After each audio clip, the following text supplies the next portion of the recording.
नमस्कार, भारत एट 7 में आप सभी दर्शकों का बहुत बहुत स्वागत है। मैं हूं असीम मिश्रा। शुरुआत हेडलाइंस के साथ। उत्तर प्रदेश के जेवर में लगेगी देश की छठी सेमीकंडक्टर यूनिट। कैबिनेट ने दी मंजूरी। HCL और फॉक्सकॉन की साझेदारी में हर महीने होगा 3.6 करोड़ चिप का उत्पादन। छत्तीसगढ़ तेलंगाना बॉर्डर पर नक्सलवादियों के खिलाफ अभियान में बड़ी कामयाबी। 21 दिनों तक चले ऑपरेशन में 31 नक्सली ढेर। वामपंथी उग्रवाद से प्रभावित जिलों की संख्या 126 से घटकर हुई अब केवल 18।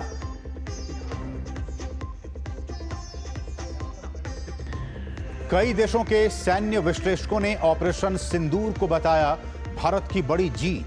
4 दिनों की सटीक सैन्य कार्रवाई की सराहना। कहा, भारत ने नए राष्ट्रीय सुरक्षा सिद्धांत को रखा दुनिया के सामने।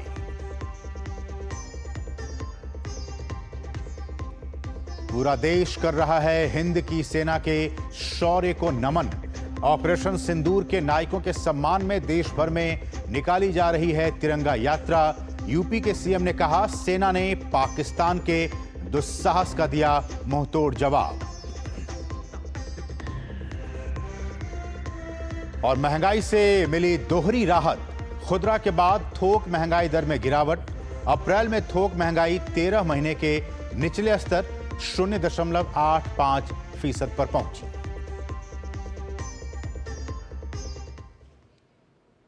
और सबसे पहले बात तिरंगा यात्रा की।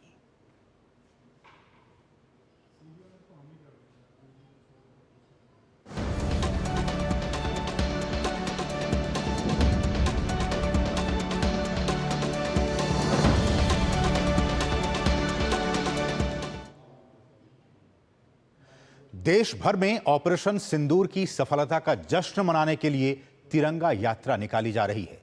आज इस यात्रा का दूसरा दिन है। तिरंगा यात्रा का उद्देश्य सशस्त्र बलों का सम्मान करना है और राष्ट्र प्रेम और एकता का संदेश जन जन तक पहुंचाना है। ये यात्रा ग्रामीण और शहरी क्षेत्रों में व्यापक स्तर पर आयोजित की जा रही है। भारतीय सेना के शौर्य को सलाम। ऑपरेशन सिंदूर की ऐतिहासिक सफलता में तिरंगा यात्रा। तिरंगा यात्रा में दिखा हिंदुस्तानियों का हाई जोश। महिलाओं ने भी तिरंगा यात्रा में लिया बढ़ चढ़कर हिस्सा। ऑपरेशन सिंदूर की सफलता और भारतीय सैन्य बल के शौर्य और पराक्रम को सलाम करने के लिए तिरंगा यात्रा में लोग जोश के साथ शामिल हो रहे हैं। उत्तर प्रदेश की राजधानी लखनऊ में भारत शौर्य तिरंगा यात्रा निकाली गई। इसमें मुख्यमंत्री योगी आदित्यनाथ, उप मुख्यमंत्री ब्रजेश पाठक भी मौजूद थे। भारतीय सशस्त्र बलों के सम्मान में निकाली गई इस यात्रा में लोगों में काफी उत्साह नजर आया। इस दौरान सीएम योगी ने कहा कि भारतीय सेना के जवानों ने पाकिस्तान के दुस्साहस का मुंहतोड़ जवाब दिया है। पाकिस्तान के द्वारा की गई हिमाकत को जवानों ने जिस मजबूती के साथ उसका जवाब दिया, दुनिया को संदेश भी दिया कि हम छेड़ेंगे नहीं, लेकिन कोई छेड़ेगा तो फिर उसको छोड़ेंगे भी नहीं।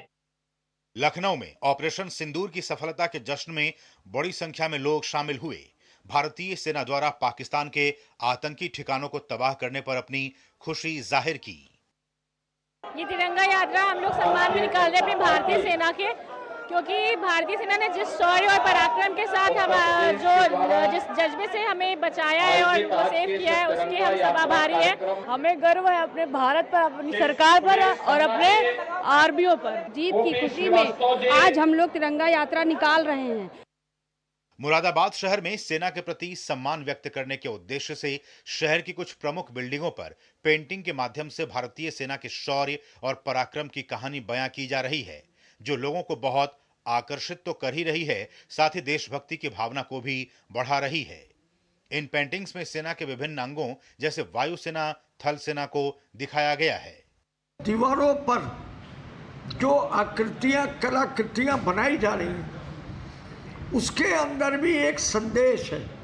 किस तरह हमारे वीर जवानों ने, सैनिकों ने अपने प्राणों की आहुति देकर आजादी को अक्षुण्ण रखा है। वहीं जनपद फतेहपुर के ग्राम फरीदपुर के निवासियों द्वारा ऑपरेशन सिंदूर की सफलता की खुशी में मंदिर में रुद्राभिषेक किया गया। साथ ही मंदिर में हवन पूजन कर आतंकवाद के खात्मे की कामना की गई।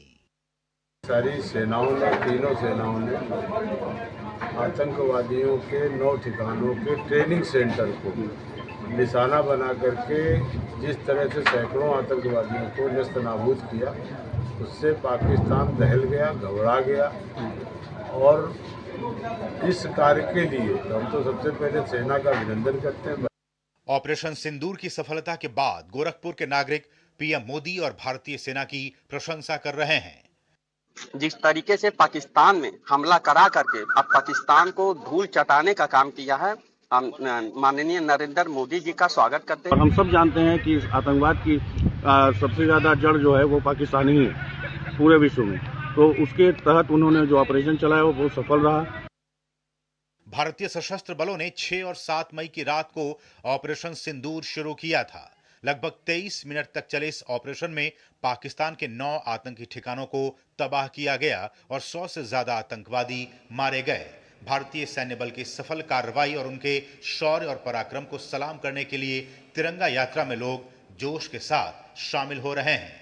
Bureau report, DD news. और अब खबर राजस्थान से है। भारतीय सेना के साहस और देशभक्ति की मिसाल पेश करने वाले ऑपरेशन सिंदूर को अब राजस्थान के स्कूलों और कॉलेजों में पढ़ाया जा सकता है। राजस्थान सरकार के शिक्षा विभाग में इसे लेकर विचार किया जा रहा है। राजस्थान के सिलेबस में शामिल होगा ऑपरेशन सिंदूर। ऑपरेशन सिंदूर को पाठ्यक्रम में शामिल करने वाला पहला राज्य होगा राजस्थान। स्कूली पाठ्यक्रम में बदलाव और अपग्रेडेशन कर रही है सरकार। भारतीय सैन्य शक्ति के अदम्य साहस से युवा पीढ़ी होगी परिचित। पाठ्यक्रम समिति की अनुशंसा पर सिलेबस में शामिल होगा ऑपरेशन सिंदूर। जम्मू कश्मीर के पहलगाम में आतंकियों द्वारा किए गए कायराना हमले के बाद भारतीय सेना ने पाकिस्तान और पीओके में आतंकियों के ठिकानों को नष्ट करने के लिए ऑपरेशन सिंदूर लॉन्च किया। इस अभियान में 100 से ज्यादा आतंकियों को ढेर किया गया, जिसके बाद पाकिस्तान ने भारत पर ड्रोन हमले की कोशिश की, जिसे भारतीय सेना ने नाकाम कर दिया। ऑपरेशन सिंदूर के जरिए भारतीय सेना की वीर गाथा को किताबों के जरिए पढ़ाने वाला राजस्थान देश में पहला राज्य बन सकता है, क्योंकि आगामी सत्र से स्कूली पाठ्यक्रम में इस अध्याय को भी जोड़ा जा सकता है। इसके लिए विभागीय स्तर पर एक्सपर्ट कमेटी के साथ चर्चा कर इसे सिलेबस का हिस्सा बनाने की कवायद की जा सकती है। हालांकि इसे लेकर प्रदेश सरकार के मंत्रियों का कहना है कि अभी कोई आधिकारिक निर्णय तो नहीं हुआ है, लेकिन इस तरह के सुझावों पर विचार किया जा सकता है। इन्होंने जो पाकिस्तान को नाको चने चबाए हैं, इसकी प्रशंसा पूरे विश्व में हो रही है। प्रेरक प्रसंग है, जो कि अच्छा प्रसंग है, और जब विचार करेंगे इस पर, विषय बहुत अच्छा है, लेकिन हमारे क्या जो पुस्तक होते हैं उसकी लिमिटेशंस होते हैं, तो सारा विचार करके और इस पर पॉजिटिव सकारात्मक सोचा जा सकता है। सूत्रों के अनुसार ऑपरेशन सिंदूर को राज्य के स्कूली पाठ्यक्रम में शामिल करने की तैयारी की गई है, ताकि विद्यार्थियों में देश प्रेम और सेना के प्रति सम्मान जागृत हो सके।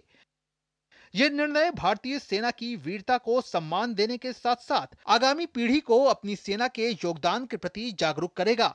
अगर सिलेबस बदलाव को मंजूरी मिली तो स्कूलों के साथ ही कॉलेजों में भी विद्यार्थियों को भारतीय सेना के साहस की गाथा पढ़ने को मिल सकती है। जिस तरह से पाकिस्तान बार बार हमारे निर्दोष व्यक्तियों के लिए जिस तरह से उनके ड्रोन आ रहे थे और उनको हमारे बहादुर सैनिकों ने उनको नष्ट किया और कहीं भी जनानी नहीं होने दिए, इसलिए उनकी बहादुरी और उनकी जो पराक्रम है उसका इतिहास जरूर बनेगा। आने वाली पीढ़ी उस इतिहास को देखिए। पाठ्यक्रम में आने वाले भविष्य में धीरे धीरे पाठ्यक्रम में भी शामिल हो सकता है। बहरहाल भारतीय सेना के शौर्य, वीरता और साहस की गौरव गाथाएं हमेशा से हमारे पाठ्यक्रमों में विद्यार्थी पढ़ते आए हैं, इस कड़ी में ऑपरेशन सिंदूर की ऐतिहासिक सफलता को पाठ्यक्रम का हिस्सा बनाया जा सकता है। Mahesh Dadhich, DD news, Jaipur. और अब खबर हिमाचल प्रदेश से है। पहलगाम आतंकी हमले के बाद आतंक के खिलाफ भारतीय सेना की कार्रवाई को दुनिया ने सराहा है। एक तरफ पाकिस्तान में पनप रहे आतंकी संगठनों के ठिकानों को भारतीय सेना ने तबाह करने का काम किया, तो दूसरी तरफ कूटनीतिक तौर पर सिंधु जल समझौते को रद्द करना पाकिस्तान की रीढ़ पर चोट करने के लिए एक अहम कदम साबित हुआ। भारतीय सेना की इस कार्रवाई को पूरे देश के साथ साथ पूरा हिमाचल भी नमन कर रहा है। इस रिपोर्ट को देखते हैं। पहलगाम आतंकी हमले के बाद भारत ने जिस ऑपरेशन सिंदूर के जरिए बदले का रास्ता अख्तियार किया, उसने जाहिर तौर पर दुनिया को ये बताने का काम किया है कि शांति की पहल करने वाला भारत जरूरत पड़ने पर गोली का जवाब गोले से भी दे सकता है। 8 मई को भारत ने पाकिस्तान और पाकिस्तान अधिकृत कश्मीर के आतंकी कैंप्स को ध्वस्त कर दिया। इसमें जैश और लश्कर के बड़े आतंकियों को मौत के घाट उतार दिया गया। लेकिन इन आतंकियों के जनाजों में पाकिस्तानी सेना के बड़े अधिकारी जब नजर आए, तो दुनिया में यह साबित हो गया कि पाकिस्तानी सेना, पाकिस्तानी सरकार और पाकिस्तान में पनाहगार आतंकी कोई अलग नहीं है। सीमावर्ती तनाव के बीच सीज फायर के बाद ये भी जानना अब जरूरी है कि भारत की इस कार्रवाई से आखिर हासिल क्या हुआ। पहलगाम के बाद भारतीय कार्रवाई से 3 बड़े मोर्चों के तौर पर भारत की जीत हुई है। सैन्य मोर्चा, मनोवैज्ञानिक मोर्चा और कूटनीतिक मोर्चा। मनोवैज्ञानिक तौर पर भारत की इस कार्रवाई से पाकिस्तान पर दबाव बढ़ा और पाकिस्तान ये मानने पर मजबूर हो गया कि ये नए दौर का भारत है, जिसमें सिर्फ बातों से नहीं, गोला बारूद से भी सबक सिखाया जाता है। कूटनीतिक तौर पर भारत की सबसे बड़ी जीत सिंधु जल समझौते का रद्द होना और उसे वैश्विक बिरादरी का समर्थन मिलना है, क्योंकि सिंधु जल समझौता रद्द होने से पाकिस्तान की रीढ़ की हड्डी पर सीधा आघात हुआ है। शिमला में पूर्व सैन्य अधिकारी कॉमोडोर रूपम बैम्बी डीडी न्यूज से बातचीत में बताते हैं कि पाकिस्तान जाहिर तौर पर आतंक की पनाहगार हमेशा से रहा है और दुनिया भी ये बखूबी जानती है। जी देखिए, ये केवल एक एक्शन नहीं था। ऑपरेशन सिंदूर पूरी दुनिया के सामने भारत की क्षमता दर्शाता है। भारत का दृढ़ निश्चय इस बारी आतंकवाद के खिलाफ किस मुस्तैदी से, किस क्षमता से और कितनी दृढ़ता से भारत की फौज ने पाकिस्तान के इस कायरतापूर्ण हमले का जवाब दिया है, पूरी दुनिया ने देखा है। और ये एक तरीके का, जिस प्रकार हमारे प्रधानमंत्री जी ने क्लियरली मैसेज दिया है अक्रॉस द बॉर्डर कि इस प्रकार की कायरतापूर्ण कार्रवाइयाँ अब टॉलरेट नहीं होंगी और ये एक न्यू नॉर्मल है। यदि पाकिस्तान ने इसके बाद कभी भी ऐसा दुस्साहस किया तो उसका मुंह तोड़ जवाब दिया जाएगा। इधर देश के आम लोग भी भारत की इस कार्रवाई को राष्ट्रहित और राष्ट्र सर्वोपरि की विचारधारा के लिए अहम बता रहे हैं।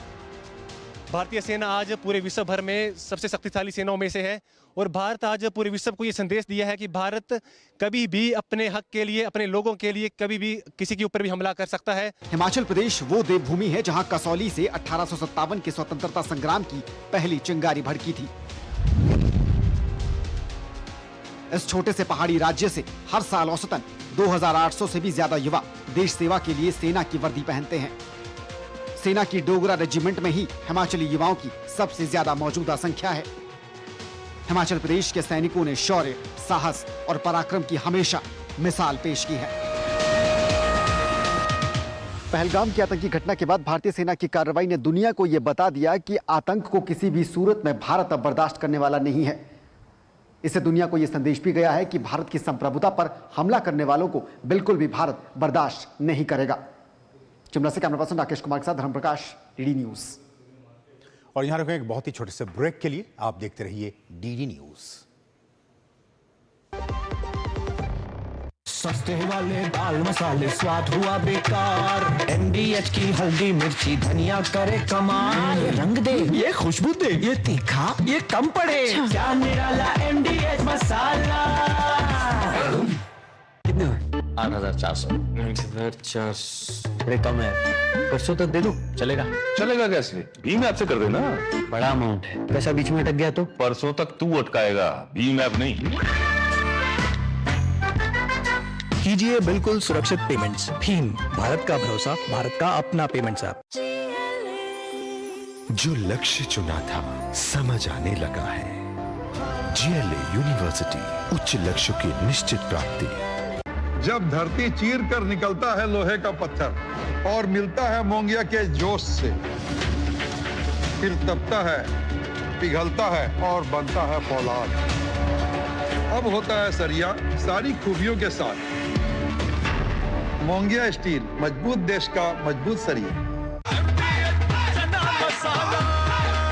अब छोलिया हो या लोबिया, सफेद चने या काले चने, सब कुछ मजेदार बने।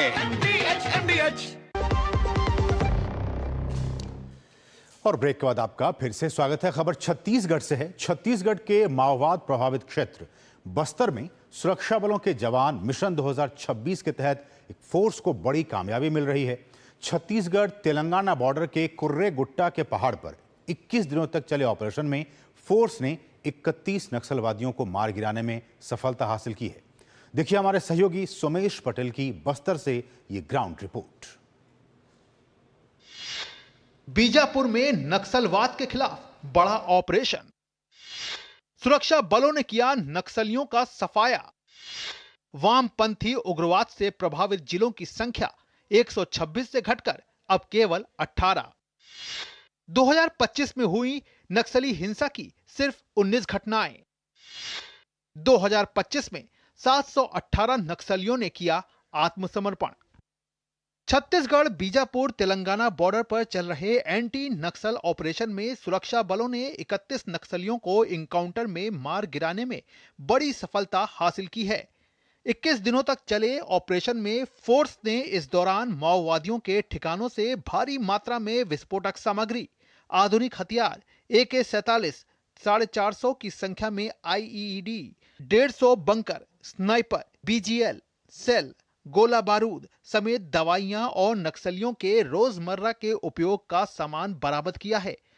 साथ ही करे गुट्टा पहाड़ी पर 250 से ज्यादा गुफाएं मिली हैं, जिसमें 300 से 400 नक्सली आते जाते रहते थे।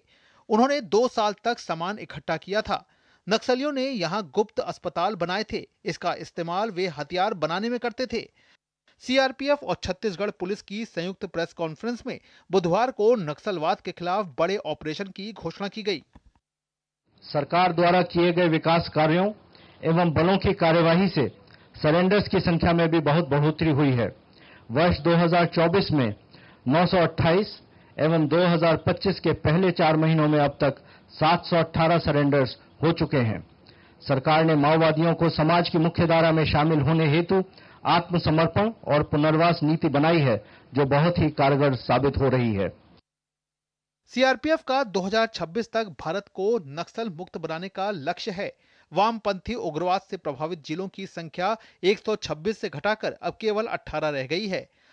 छत्तीसगढ़ के DGP अरुण देव गौतम ने कहा है कि नियत नेलानार योजना का लाभ नक्सल प्रभावित क्षेत्रों में मिल रहा है। नक्सल प्रभावित क्षेत्रों में कल्याणकारी योजनाओं का लाभ पहुंचाया जा रहा है। नियत नेलानार कार्य योजना के तहत अंदरूनी नक्सल प्रभावित क्षेत्रों में स्थापित नवीन कैंप स्थित ग्राम सहित आसपास के 5 किलोमीटर में स्थित ग्रामों का समूह बनाया जाकर निवासरत ग्रामीणों को शासन के कल्याणकारी योजनाएं जैसे मुफ्त चावल, नमक, चना, चीनी, मुफ्त उज्ज्वला सिलेंडर, मुफ्त 500 यूनिट बिजली प्रति connection, solar high mast, solar operated पानी टंकी और stand post solar dual pump एवं विकास कार्यों से लाभान्वित किए जाने का लक्ष्य है। इस ऑपरेशन में छत्तीसगढ़ पुलिस, केंद्रीय सुरक्षा बल, CRPF, Bastar fighter, STF, cobra, DRG के जवान शामिल थे। छत्तीसगढ़ के बस्तर में सुरक्षा बलों को बड़ी सफलता मिली है। सुरक्षा बलों नक्सलियों की मुठभेड़ में सुरक्षा बलों ने 31 नक्सलियों को एनकाउंटर में मार गिराया है। नक्सलियों के पास से भारी मात्रा में आधुनिक सामान AK-47 भी मिले हैं। वहीं केंद्रीय गृह मंत्री अमित शाह ने भी कहा है कि 2026 तक नक्सलवाद का खात्मा कर दिया जाएगा, जिसके बाद सुरक्षा बल के जवान नक्सलियों के कोर इलाकों में घुसकर लगातार उनका एनकाउंटर भी कर रहे हैं, जिससे सुरक्षा बलों को बड़ी सफलता मिल रही है। अपने कैमरा सहयोगी अभिषेक के साथ सोमेश पटेल, बीजापुर, छत्तीसगढ़। और एंटी नक्सल ऑपरेशन में सीआरपीएफ और छत्तीसगढ़ पुलिस को मिली बड़ी सफलता पर गृह मंत्री अमित शाह ने सोशल मीडिया प्लेटफॉर्म एक्स पर बधाई देते हुए लिखा है कि नक्सल फ्री भारत के संकल्प में एक ऐतिहासिक सफलता प्राप्त करते हुए सुरक्षा बलों ने नक्सलवाद के विरुद्ध अब तक के सबसे बड़े ऑपरेशन में छत्तीसगढ़ तेलंगाना सीमा के कुर्रागुट्टालू पहाड़ पर 31 कुख्यात नक्सलवादियों को मार गिराया। जिस पहाड़ पर कभी लाल आतंक का राज था, वहां आज शान से तिरंगा लहरा रहा है।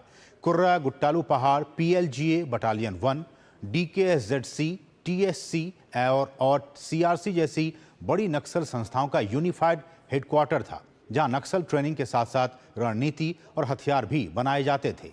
नक्सल विरोधी इस सबसे बड़े अभियान को हमारे सुरक्षा बलों ने मात्र 21 दिनों में पूरा किया और मुझे अत्यंत हर्ष है कि इस ऑपरेशन में सुरक्षा बलों में एक भी कैजुअल्टी नहीं हुई।